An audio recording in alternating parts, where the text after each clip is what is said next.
Hello दोस्तों, मैं अंजलि एक नया वीडियो लेकर आई हूँ। हैरी पॉटर सीरीज हम सभी के दिलों में बसती है और वैसे ही कई कैरेक्टर्स भी। पर बुक से मूवी के एडेप्टेशन में इन कैरेक्टर्स को काफी चेंज कर दिया गया। किसी को हीरो बना दिया गया तो किसी को विलन, तो फिर किसी को स्टूपिड। ऐसा ही एक कैरेक्टर है रॉन। मूवी में रॉन के कैरेक्टर के साथ जस्टिस नहीं किया गया और इसकी डिटेल मैंने उस वीडियो में भी बताई थी जब मैंने रॉन की पूरी लाइफ एक्सप्लेन की थी। पर आज हम इस वीडियो में रोनाल्ड बिलियस वीजली यानी रॉन के बारे में 10 ऐसे अमेजिंग फैक्ट्स की बात करेंगे जो उसे एक रियल हीरो और सच्चा वीजली बनाती है।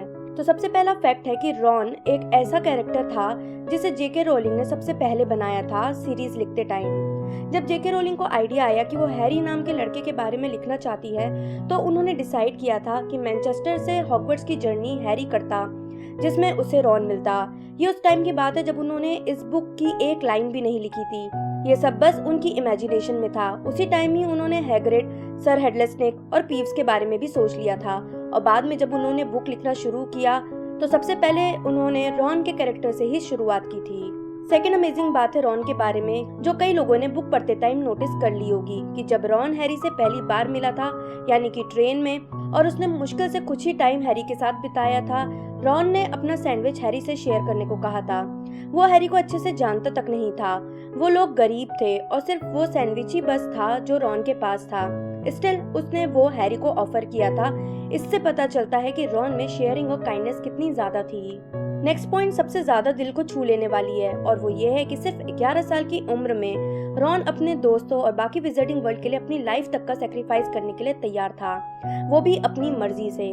आपको चेस वाला टास्क तो याद ही होगा जहां रॉन ने आउटस्टैंडिंग परफॉर्मेंस करके हैरी और हर्माइनी को जीत दिलवाई थी। उस दौरान वो लोग सिर्फ 11 साल के थे। फिर भी रॉन ने एक पल के लिए भी दोस्तों को मरने देखकर खुद की जान बचाने के बारे में नहीं सोचा, बल्कि सबको बचाते हुए अपनी जान देने को तैयार था। 11 साल के बच्चे के लिए बहुत ही बड़ी बात है।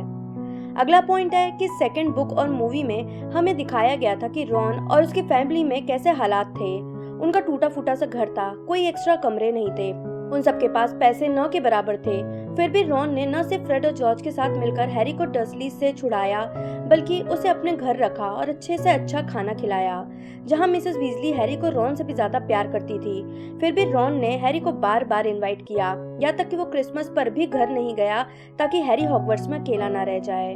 अगला पॉइंट है कि बार बार सीरीज में बताया गया है कि रॉन को मकड़ियों से डर लगता था, उसे एरेक्नोफोबिया था।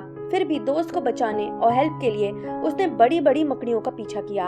हैरी को मकड़ियों से डर नहीं लगता था, ये बताया गया है क्योंकि जब वो सीढ़ियों के नीचे की अलमारी में रहता था तो बहुत सी मकड़ियां वहां रहती थी। इसलिए हैरी के लिए मकड़ियों का पीछा करना उतना डरावना नहीं था, बल्कि रॉन के लिए ये बहुत बहुत बड़ी बात थी। अगला पॉइंट है रॉन को भले ही मूवी में बहुत स्टूपिड दिखाया गया है, पर थर्ड बुक और मूवी में अकेला रॉन ही ऐसा था जिसने हर्माइनी के अचानक आ जाने या गायब हो जाने को सबसे पहले नोटिस किया था। यहाँ तक कि जब उसकी हर्माइनी से लड़ाई हुई थी और स्नेप ने हर्माइनी को भला बुरा कहा था, मूवी में दिखाया है कि वो स्नेप की बात से अग्री कर रहा था, जबकि बुक में रियल रॉन स्नेप से कभी अग्री नहीं कर सकता था। इसलिए जब स्नेप ने हर्माइनी को भला बुरा कहा तो रॉन ने स्नेप को पलटकर जवाब दे दिया था, जिस कारण उसे सजा भी मिल गई थी और ऐसा एक बार नहीं बल्कि कई बार हुआ है। अगला पॉइंट है कि सेम बुक में जब सीरियस, जो सबकी नजरों में खतरनाक हथियारा था और ग्रिम के रूप में वो रॉन को खींच कर ले गया था, रॉन खड़े होने के हालत तक में नहीं था। फिर भी जब हैरी वहाँ आता है वो सीरियस को कहता है कि हैरी तक जाने से पहले उसे उसकी लाश पर से गुजरना होगा। हालांकि मूवी में ये सीन हर्माइनी को दे दिया गया है और कई सीन्स की तरह जो रॉन के थे, जैसे मड ब्लड का मतलब या विजिटिंग वर्ल्ड में भी ऐसी आवाजें सुनना जो दूसरों को सुनाई ना दे, वो सही नहीं, सब रॉन के डायलॉग थे जो हर्माइनी को दे दिए गए थे। खैर उसी तरह ये ब्रेवरी वाला पार्ट रॉन का था जब वो एक बार फिर खुद को सेक्रीफाइस करने के लिए तैयार था हैरी के लिए। नेक्स्ट है, अगर आपको डेथली हेलोस का वो सीन ध्यान हो जब डॉबी शैंडलियर खोलता है ताकि वो बेllatrix को गंभीर रूप से घायल कर सके। जब शैंडलियर बेllatrix और हर्माइनी पर गिरने वाला होता है सब वहां से दूर हटते हैं, हैरी भी। बस रॉन ही ऐसा था जो हर्माइनी को बचाने आगे बढ़ जाता है बिना अपनी जान की परवाह किए। वो दूसरों की जान बचाने को हमेशा प्रायोरिटाइज करता था और लोग कहते हैं कि रॉन और हर्माइनी सही कपल नहीं थे। इससे ज्यादा हर्माइनी के लिए केयरिंग और कौन हो सकता था। 9th पर है कि इतना साइड ट्रैक होने के बावजूद रॉन को आखिर वो मिल ही गया जिसका वो असली हकदार था। उसका नाम भी चॉकलेट फ्रॉग वाले कार्ड में आ गया था जिसका बचपन में वो कलेक्शन करा करता था। यही नहीं, वो बिना हॉगवर्ट्स की पढ़ाई कंप्लीट करे ऑरर भी बन गया था। और फाइनली लास्ट पॉइंट है कि रॉन एक ट्रू वीजली था और वो अकेला ऐसा लड़का था परिवार का जिसमें उसके भाई बहनों की सारी क्वालिटीज थी। वो बिल और पर्सी की तरह प्रिफेक्ट रहा था, वो बिल, फ्रेड और जॉर्ज की तरह बिंदास था, चार्ली की तरह एनिमल लवर था। उसने हैग्रिड के खतरनाक ड्रैगन नॉबर्ट को पालने में हेल्प की थी, जिस कारण नॉबर्ट ने उसे काट भी लिया था और फिर उसने सही सलामत नॉबर्ट को चार्ली के पास पहुंचवा भी दिया था। वो फ्रेड और जॉर्ज की तरह प्रैंकस्टर भी था, उसने अपने भाई के साथ उसकी दुकान पर काम भी किया था। इसके अलावा उसने बुक में कई जगह ऐसे कॉमेडी डायलॉग मारे हैं जो शायद ही किसी और ने मारे होंगे।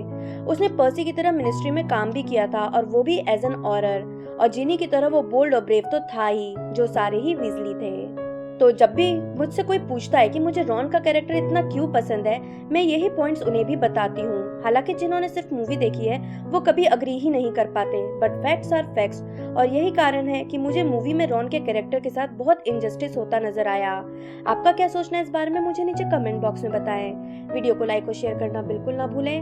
मैं जल्दी ही नए वीडियो के साथ वापस आऊंगी, तब तक के लिए बाय बाय।